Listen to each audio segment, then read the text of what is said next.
देउलडिहा पंचायत अंतर्गत नुआगढ़ ग्राम मध्यपुर ठारे एक नूतन हाटर उद्घाटन करा जायछि।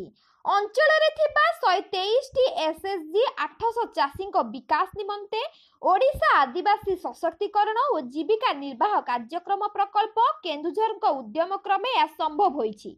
निकटरे कौनसी बजार व्यवस्था नथिबारु चाषी मानक उत्पादित द्रव्य विक्रय करिबा कष्टकर हेउथिला। चाषी एसएसजी एवं बेकार युवक मानकु व्यवसाय प्रति आकृष्ट कराइबा एई कार्यक्रमर लक्ष्य बोली कीर्ति अनुष्ठान कर्मी रंजन पटनायक कहिसंती।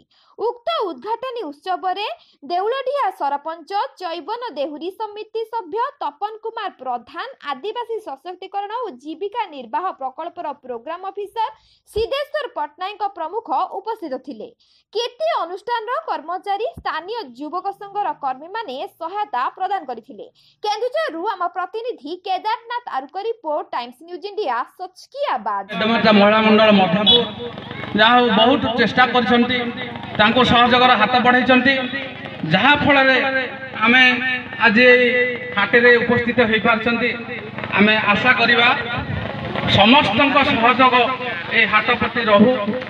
आ युवक संघ आमर देउलडिहा पतित पावन युवक संघ भाई मानक खेल बेले आम कहूलु जहाँ हाट करूँ, सरपंच महोदय कहूलु हाट चलाओ। देउलडिहा गोटे भल पंचायत, जहाँ हो आमर रंजन भाई बहुत बार हाट पाई उद्यम करी आमे आज हाटर मूल्य कौन बुझी पार्छंती। आम कौन जो मैडम